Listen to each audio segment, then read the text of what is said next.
Les essentiels du rugby sur les essentiels du bassin, avec un essentiel pour le corps arbitral. Il s'agit de Pierre Courbin. Bonjour. Bonjour. Alors, je rappelle que vous êtes ancien arbitre international, que vous officiez en tant qu'éducateur à l'UAGM Rugby ici à Gujan-Mestras. Et aujourd'hui, vous souhaitiez nous parler des juges de touche. Tout à fait. Alors, si je peux me permettre de rectifier une logique de sémantique et de vocabulaire, il faudrait qu'on arrive à les associer plutôt à un rôle d'arbitre assistant. Arbitre assistant. Arbitre assistant, parce qu'on va voir au fil de notre échange qu'ils ont des missions au-delà du fait de juger la touche.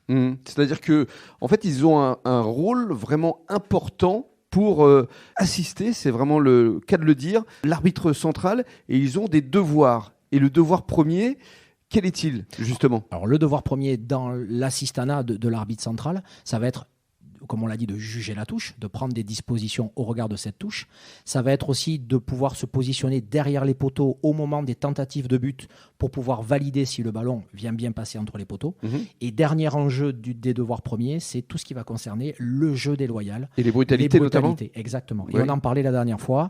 C'est là où on va pouvoir intervenir en tendant le drapeau fermement en face de soi et en invitant l'arbitre à stopper la rencontre pour pouvoir venir en interaction et sanctionner le joueur qui s'est rendu coupable de l'acte de brutalité. Alors, quels sont ces devoirs seconds, justement ? Alors, les devoirs seconds, c'est un peu plus global. C'est tout ce qui va permettre à la rencontre de pouvoir se dérouler dans les meilleures conditions et d'amener des informations complémentaires sur la rencontre à l'arbitre central. Alors, lesquels, par exemple ? Par exemple, d'un point de vue pratique, sur la préparation d'une rencontre, pour l'avoir vécu, on invite les arbitres assistants à nous envoyer des informations sur des choses essentielles. Un énorme en avant, par exemple, que l'arbitre central n'aurait pas identifié et qui aurait un préjudice sur la suite de la rencontre. Il est essentiel, de manière discrète, puisque ce sont des devoirs seconds. Là, il n'y a pas de gestuelle appropriée, comme on a pu le voir sur les brutalités, de pouvoir amener de l'information auprès de l'arbitre. Donc en avant, peut-être hors jeu, sur les mêlées aussi ? Sur les mêlées. Alors la mêlée, on va la positionner sur un axe beaucoup plus clair à identifier dans la communication des arbitres, puisqu'on va le situer entre le devoir premier et le devoir second. Puisque sur chaque mêlée qui va se dérouler, on va investir les arbitres sur la capacité à amener de l'information. Mais l'arbitre central garde, justement, c'est le cas de le dire, son libre arbitre pour suivre ou pas son juge de touche. L'arbitre central va évidemment suivre les recommandations quand ça va toucher des points qui sont essentiels. On a parlé des devoirs premiers. Tout le reste, ça sera, et bien évidemment, de l'appréciation de l'arbitre central de suivre ses assistants. Et alors, ce qu'il faut enfin préciser, c'est que les juges de touche ou ces arbitres assistants, comme on les appelle maintenant, ils officient en Fédéral 1, mais pas forcément en Fédéral 2. En Fédéral 2, il y a un arbitre central tout seul. C'est exactement la problématique. Je parle de problématique pour l'avoir vécu, c'est que jusqu'en Fédéral 1, les arbitres, ils sont tout le temps tout seuls.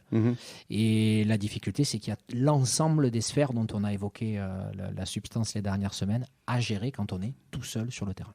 Et là, c'est encore plus compliqué pour l'arbitre central. Et là, c'est encore plus compliqué. C'est pour ça que l'assistanat de personnes qui viennent sur ce champ du week-end est une aide, mais il faut savoir le gérer également.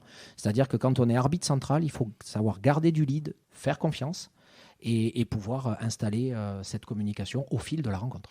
Et ce qu'il faut expliquer pour terminer, c'est que ces arbitres assistants viennent de la fédération. C'est-à-dire qu'ils ne viennent pas d'un club. D'un club.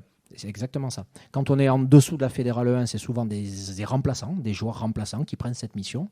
Quand on est en Fédérale 1, ce sont des arbitres qui sont désignés officiellement par la Fédération française de rugby ou par la Ligue. Donc ils sont complètement impartiaux, c'est-à-dire qu'ils ne font pas partie d'un club ou d'un autre. Parce que souvent dans le public, on entend des choses qui ne sont pas forcément légitimes. C'est le cas, ils sont désignés officiellement, donc ils ont des missions. Le reste de l'année, ils ne font pas que ça, ils sont souvent arbitres, désignés sur les rencontres en tant qu'arbitres qui ont le lead. Et ils auront des décisions au regard de tout ce qu'on vient d'évoquer sur les devoirs premiers, devoirs seconds. Très bien, merci beaucoup Pierre. Et puis le week-end prochain, on évoquera un autre sujet très sensible, à savoir la vidéo. Merci.